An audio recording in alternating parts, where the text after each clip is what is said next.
Pessoal da igreja, com a paz do Senhor. Meus irmãos, nós queremos agradecer a confiança do pastor da igreja e toda a liderança da juventude. Trazemos aqui uma palavra. Nós nutrimos com os irmãos daqui de João Pessoa uma boa comunhão. Todos os eventos que nós temos lá em Abreu e Lima, quer de adolescentes, quer da juventude, eles sempre estão presentes, de modo que o presbítero Ronaldo convidou a gente e a gente não pode nem dar um não, porque graças a Deus eles têm estado perto de nós. Por acaso é a primeira vez que eu venho aqui, os irmãos, pastor Josué já havia vindo. É uma oportunidade também de nós agradecermos essa alegria e esta comunhão que vocês têm para conosco. Eu pedi que os irmãos abrissem novamente Efésios 6, onde foi lido e onde está o tema para esse evento, versículo 10. No demais, irmãos meus, fortalecei-vos no Senhor e na força do seu poder. Revesti-vos de toda a armadura de Deus, para que possais estar firmes contra as astutas ciladas do diabo. Pois não temos de lutar contra carne e sangue, e sim contra os principados, potestades, poderes deste mundo tenebroso, contra as forças espirituais da maldade nas regiões celestes. Portanto, tomai toda a armadura de Deus, para que possais resistir no dia mau e, havendo feito tudo, ficar firmes. Estai, pois, firmes, tendo cingidos os vossos lombos com a verdade, vestida a couraça da justiça, calçados os pés na preparação do evangelho da paz, tomando, sobretudo, o escudo da fé, com o qual podereis apagar todos os dardos inflamados do maligno. Tomai também o capacete da salvação e a espada do Espírito, que é a palavra de Deus. E orai em todo tempo, com toda oração e súplica no Espírito. Vigiai nisso com toda perseverança e súplica por todos os santos. Orai também por mim, para que me seja dada, no abrir da minha boca, a palavra com confiança, para com intrepidez fazer conhecido o mistério do Evangelho, pelo qual sou embaixador em cadeias, para que possa falar dele livremente, como devo falar. Nós sabemos que essa daqui é uma das cartas que Paulo escreveu da prisão. O tema aqui, a gente sabe, basicamente gira em torno da salvação, né? Paulo revela mais um pouco da doutrina da salvação em Cristo Jesus, e talvez por ele estar preso, se sentiu inspirado pelo Espírito Santo, baseado naquela vivência da cadeia, em usar a figura do soldado como analogia para descrever o armamento espiritual do crente. Observe que ele utilizou um armamento material para correlacionar com algo que é espiritual. E esse armamento tem, obviamente, uma função, não é para enfeite, nem é para colocar-nos em patamares diferentes. Eu sou mais equipado, você é menos equipado, e isso tornando alguém pior ou melhor. Não. Todo e qualquer crente salvo Jesus deve assumir essa postura, quando ele já diz no versículo 11, um verbo aqui no imperativo, revesti-vos. Ele já está dando aqui uma ordenança da parte de Deus. E não está dizendo assim para nós escolhermos qual é a arma que cabe melhor na gente. Olha, se você quer ser usado por Deus com capacete, então pega o capacete. Se você prefere o salpato, se você prefere o cinto, de forma alguma. Todo o arsenal deve ser abraçado, tomado pelo crente, a fim de, como ele pode dizer aqui, estar firme contra essas ciladas, que são astutas, porque são do maligno. Essa palavra aqui no original para essas astutas ciladas é a mesma palavra para estratagema de guerra. Isso mostra que o adversário, ele não dá tiro no escuro. Muitas vezes os adeptos do maligno sabem mais da gente do que a gente mesmo. Ficam ao nosso derredor e à nossa espreita, preparando emboscada, preparando armadilhas que se encaixam perfeitamente no nosso perfil para poder nos dar uma rasteira.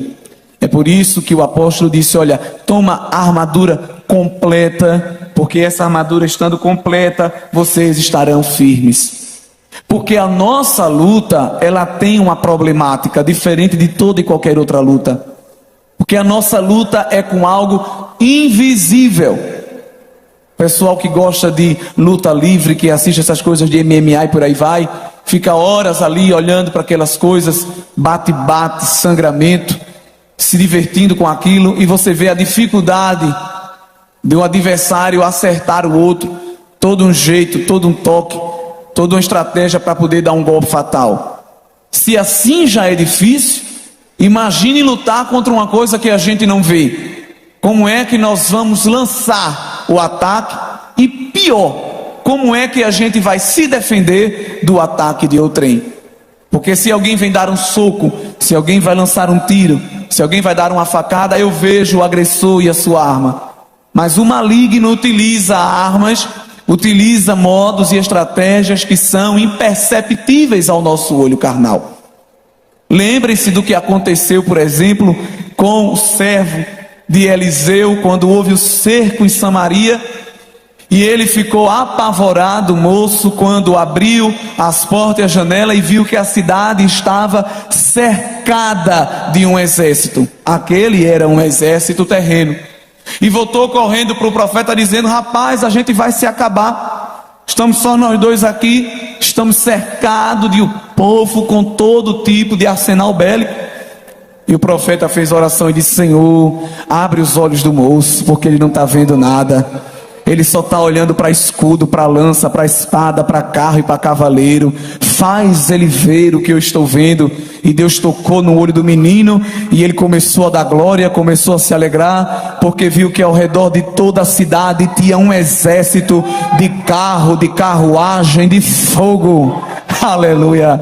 O sim neste caso, o que estava preparado é quem aparentemente estava despreparado, que não tinha arma de ferro, de lança, não tinha arma de cobre, de bronze, mas um toque do Senhor seria suficiente para colocar todo o exército em disparada. Quando Josafá foi lançado ao desafio contra os midianitas e todos os outros exércitos vizinhos, pediu oração na igreja, e Deus tomou o profeta e disse: leva o povo para frente, para o fronte de guerra. Alguém pode ter olhado e dito: rapaz, ele está louco, não se convoca toda a população para a guerra, só quem vai para a guerra é homem. É, na guerra de homem, mas aquela era uma guerra espiritual, de modo que Deus disse: leva o povo e bota os cantores na frente, mas na frente quem fica é a infantaria, na guerra do homem, mas nessa guerra aqui quem manda sou eu. Bota o povo com instrumento, bota o povo com harpa, bota o povo com veste de cântico, porque eu vou trabalhar enquanto o povo canta. Mas enquanto o povo canta, vai ter lança voando, vai ter espada entrando, vai ter escudo para um lado e para o outro. Mas eu vou destruir o mal por si mesmo.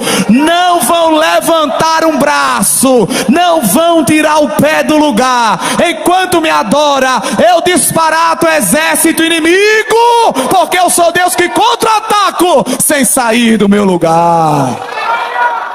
Oh, aleluia. Primeiro diferencial de Deus é que nesta guerra espiritual Ele consegue guerrear sem sair do lugar. Às vezes tu está na tua casa e uma guerra travada dentro do teu quarto, ninguém pode te ajudar, mas o Senhor do seu trono diz: eu já dispensei o livramento para ti e para quem está ao teu redor. E esta armadura não é uma armadura qualquer. Paulo diz: não temos de lutar contra carne e sangue. Agora veja a nossa luta: contra principado, potestade, poderes deste mundo tenebroso, contra forças espirituais da maldade nas regiões celestes. A sua briga é com gente grande, mas não é gente grande das forças armadas, do governo, da elite. A nossa luta é com gente grande espiritual. Gente que, investindo contra nós, rapidamente nos destruiria. É por isso que vai ser dito aqui a lista de armas que nós vamos utilizar. E essas listas também são espirituais.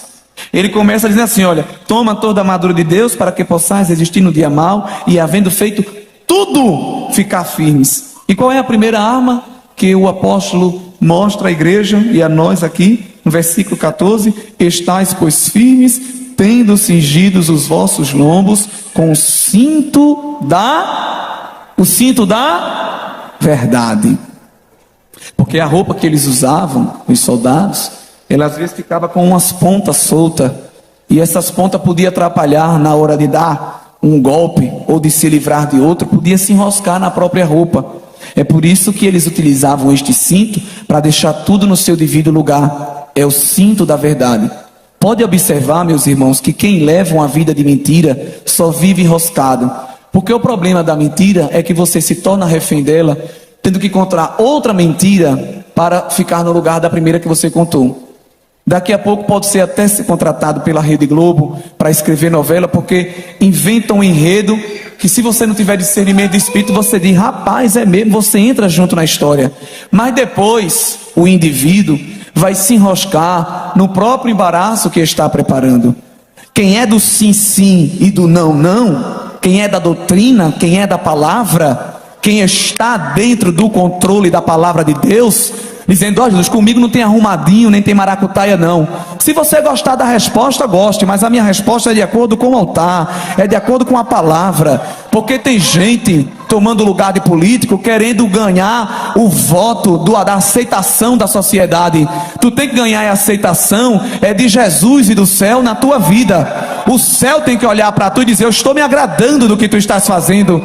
Ai, mas eu não sei como ela vai reagir, eu não sei como ele vai reagir. Não te preocupa com ninguém, porque quem anda na verdade não se embaraça com nada. Paulo escreveu para Timóteo, ainda na sua tenra idade, com um ministério muito profícuo à frente, disse: ei, quem milita não se embaraça com o negócio desta vida, mas limita com legitimidade. Se tu é assembleiano, seja um assembleiano de verdade. Se tu é pentecostal, não seja pentecostal de feito, não. Faça valer o dom, faça valer a unção, faça valer a graça de Deus, foi derramada pela sua vida. Eu sempre digo lá em Abreu e Lima, porque a gente é líder e está sempre falando para os adolescentes, para os jovens. Parece que tem uma coisa que o jovem da igreja só é crente até o 3º ano do ensino médio. Quando ele ora, estuda, paga o preço para Deus fazer ele passar na universidade, uma coisa, fazer uma faculdade, aí Deus abre a porta. Quando passa o 3º ano, que chega e fala, parece que entra um espírito, uma coisa que muda por completo a mentalidade, muda o jeito do cabelo, muda o jeito de se vestir, muda o jeito de falar. Eu digo: Jesus, e precisa mudar para fazer faculdade? É um desespero. E ele entra lá e fica orando para ninguém nunca perguntar de que igreja ele é. Fica ali, ó, calado, na dele e na dela. Aí, mas sempre tem aquele dia, sempre tem o dia de conversar, de se apresentar. Às vezes alguém fala de crente nas conversas e ele vai no meio. É mesmo. E Jeová só olhando do céu, dizendo: rapaz, eu não te botei aí para tu entrar na roda de escarnecedor, não. Eu te botei aí para o povo ver que crente não é tapado como diz, não. Pelo contrário, crente tem inteligência, tem sabedoria, tem a mente iluminada. Afora a bandeira da verdade aí dentro, mostra quem tu és. Fica lá caladinho, como uma tartaruga, a cabeça dentro do casco, para ninguém falar com ele. Aí quando alguém pergunta: tu é crente? Aí não pode mentir, aí diz: eu sou. De onde? Da Assembleia de Deus. Misericórdia, da Assembleia de Deus, aquela igreja. Mas olha, veja bem, eu sou assembleiano, mas eu não sou aqueles assembleianos não, sabe? Eu sou mais light, eu sou mais culturalizado, sou mais político. Faça isso não, porque Jesus volta e tu fica perdido no meio do arraial sem identidade. Quando alguém perguntar: tu é assembleano? Sou. Tu é daquele? Sou. Eu bato palma, eu dou glória a Deus, eu falo em língua, eu dobro meu joelho, eu ando com a Bíblia debaixo do braço. Vem comigo receber também da parte de Deus e se tornar um crente melhor do que eu. Porque, irmão, se for para ser um crente cheio de ponta, é melhor guardar as armas e ficar em casa. Mas se tu quer ir para a guerra, aperta esse cinto, aperta ele e diz: estou aqui, Jeová, eu não vou abrir mão do que o Senhor propôs para o meu coração. Não fique relaxado, Ai, mamãe, esse negócio aperta muito, eu quero ficar mais livre. A gente só vai ter sossego quando chegar no céu. Enquanto estiver na terra é pressão, mas essa pressão vai vir com óleo, esta pressão vai vir com graça, essa pressão vai vir com ânimo da parte do Senhor para nós vencermos. Eu já peço licença, o púlpito está cheio de obreiros, ministros. Aí alguém pode dizer, mas o irmão está falando dessas coisas. Foi o tema. Eu disse, rapaz, botar logo um tema desse para falar. Aí tem que falar, né? Está dentro da palavra. Então os irmãos só tenham assim um pouco de paciência. Versículo 14 ainda diz outra arma: vestida a couraça da justiça.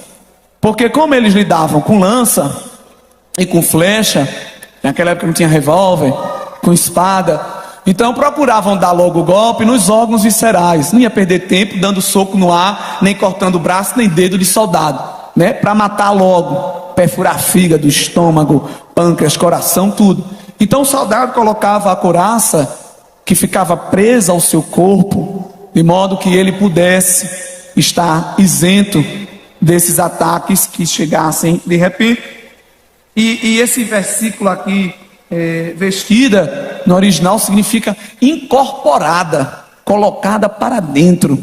Não era apenas um enfeite não, mas aquilo ali lhe abrigava por completo. O segredo, a particularidade, a intimidade.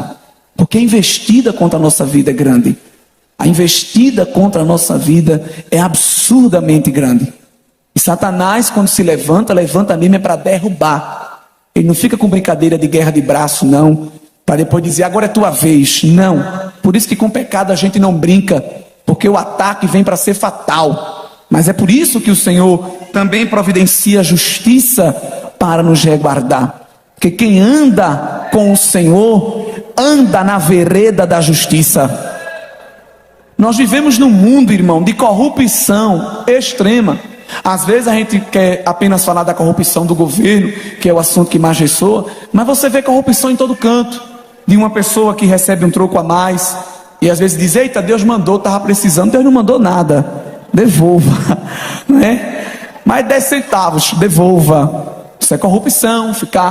Falar dos outros é corrupção. Essa coisa de guardar segredo, não saber guardar segredo, corrupção. Tem uma parábola até, uma ilustração num livro do pastor Josué Rodrigues, que ele diz que 3 jovens combinaram de subir no monte, 3 jovens do manto, né? Subiu o monte para orar. Aí quando chegou lá em cima, Deus não revelou nada. Aí eles resolveram, eles mesmos revelar, um para o outro. Aí um disse assim, irmão, vamos fazer aqui um trato? A gente vai contar cada um segredo. Agora um segredo mesmo, que você não conta a ninguém, para a gente ter como lembrança do dia que a gente veio aqui nesse monte.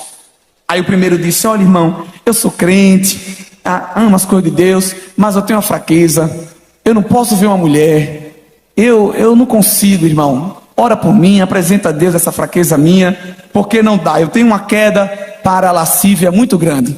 Aí o segundo jovem disse, irmão, eu também tenho uma fraqueza, eu não posso ver um rapaz, eu tenho uma queda também para esse lado, e eu peço que vocês orem para Deus me libertar. Aí o terceiro viu tudo, ficou calado. Aí os dois, e você, irmão, não vai contar um segredo não? Ele disse, rapaz, eu também tenho uma fraqueza enorme, eu não consigo guardar um segredo quando me contam. Que problema, né, irmão? Mas quem anda em justiça não se envolve nessas coisas não. Quem anda na justiça fecha a boca e ouve mais do que fala. Quem anda na justiça só olha quando Deus manda. Só bota o pé onde Deus carimba. Pisa aqui, aqui eu não quero que tu pise. Tá bom, Senhor, eu vou pelo outro lado. O outro lado é maior, mas eu vou te obedecer, Senhor. Eu vou andar na tua vereda, porque na tua vereda eu ando no prumo, ando no nível, não tem como errar, e haverá perfeição no meu caminho. Versículo 15, calçar os pés na preparação do evangelho da paz. Não era qualquer sapato, porque você sabe, guerra tem empurra, tem empurrão, tem pontapé, tem aquela coisa toda.